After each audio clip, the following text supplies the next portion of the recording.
Depuis plusieurs années, l'usage des pesticides dans les espaces publics est de plus en plus réglementé, pour des raisons de santé publique, mais aussi pour l'environnement. En Wallonie, des dizaines de communes travaillent déjà sans pesticides ou presque. Comment s'y prennent-elles ?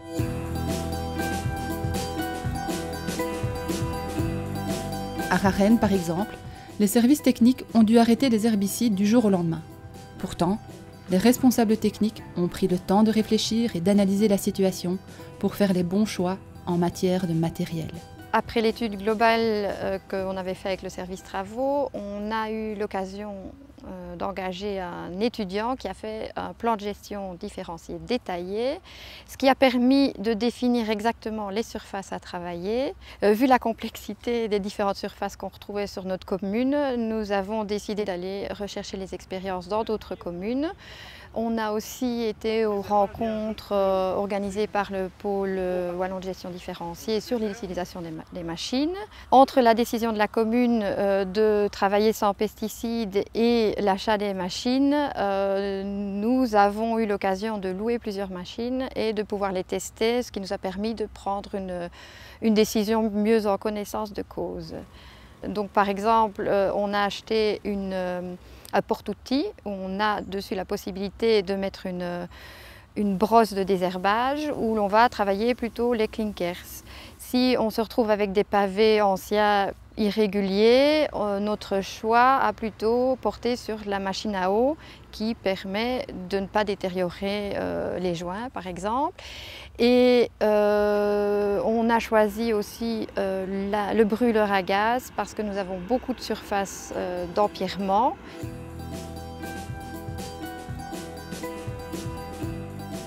La machine à mousse est utilisée pour les grandes surfaces, souvent en pavé ou recouvert de gravier. Les autres machines sont utilisées pour des endroits qui sont moins accessibles où la surface à traiter est plus réduite pour justement ne pas devoir amener du gros matériel sur place. Donc nous avons progressivement installé, je dirais, le désherbage mécanique dans la commune, mais on a fait une analyse préalable grâce à l'équipe du Parc naturel qui nous a fait un plan de gestion différencié sur l'ensemble de la commune de Viron-Aval. On a fait cette analyse avec les contremaîtres du service travaux pour voir ce qui était réalisable et on a choisi, je dirais, des cercles concentriques autour de chaque village pour pouvoir définir les zones où on allait agir plus et les zones où on pouvait agir moins. À Enghien aussi, les services techniques se sont équipés, mais ils misent également beaucoup sur le désherbage manuel. La rasée est un outil fabuleux, mais il faut s'en servir à bon escient. C'est vraiment l'outil de base pour les endroits de petite dimension. Dans le désherbage alternatif mécanique ou thermique, il n'y a pas de machine parfaite. Donc on est obligé de faire l'acquisition de différentes machines. C'est pour les différents endroits. Donc des allées en gravier, on peut travailler du mécanique. Des endroits asphaltés au clinkers, on doit travailler plus au thermique ou en brosse peut-être mécanique, mais la machine universelle n'existe pas.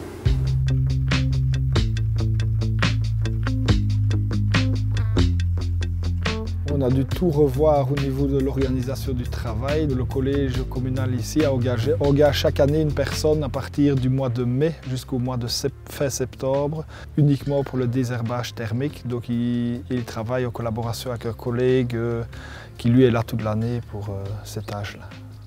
La gestion différenciée nous a aidé à passer au zéro pesticide. Déjà en gestion différenciée, il y a des espaces que nous n'intervenions plus ou beaucoup moins. Nous avons adapté aussi progressivement les espaces pour pouvoir tenir avec le même nombre d'ouvriers une politique complètement différente.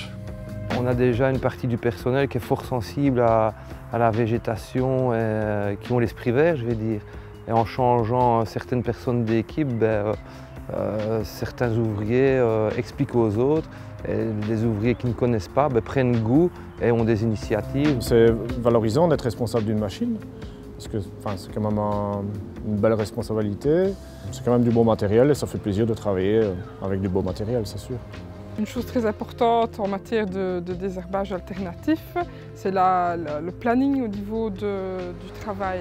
Donc on a généralement tendance à intervenir quand l'herbe est déjà poussée, alors qu'il faut venir dès le printemps, même si les herbes sont très peu apparues, parce qu'en fait donc, il y a les graines qui sont déjà présentes, et avec nous, notre désherbeur thermique à flamme directe, donc ça permet déjà de faire une première intervention et par la suite d'espacer les interventions.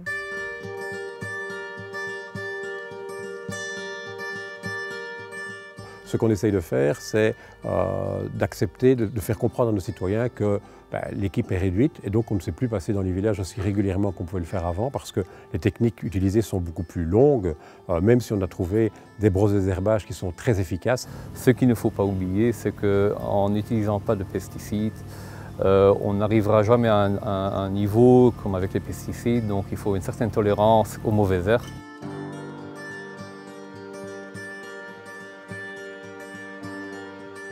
Pour réussir le zéro pesticide, il faut donc réduire les surfaces à désherber.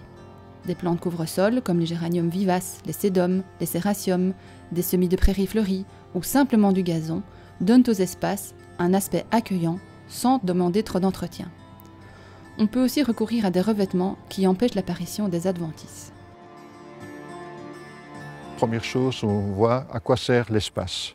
Deuxièmement, une fois qu'on a décidé, qu'on a observé à quoi sert l'espace, voir comment à ce moment-là l'aménager, s'il est fort utilisé, l'aménager classiquement mais sans pesticides, sinon progressivement passer à une gestion plus douce, je dirais. On essaye aussi de tester des zones où on ne devrait plus passer par des solutions beaucoup plus efficaces et beaucoup plus drastiques. Par exemple, sur les zones de pavés, nous faisons des tests de joints qui sont résistants à l'apparition des mauvaises herbes et ainsi régler le problème avec un coût qui est peut-être élevé au départ, mais qui dans le temps, évidemment, sera réduit puisque nous ne devrons plus entretenir ces surfaces-là. Plombière a plutôt opté pour des revêtements demandant très peu d'entretien et qui ont l'avantage d'être végétalisés et perméables, comme des dalles alvéolées. Donc la pénibilité du désherbage alternatif est en fait un argument pour la végétalisation de certains espaces comme les cimetières ou même les zones de parking.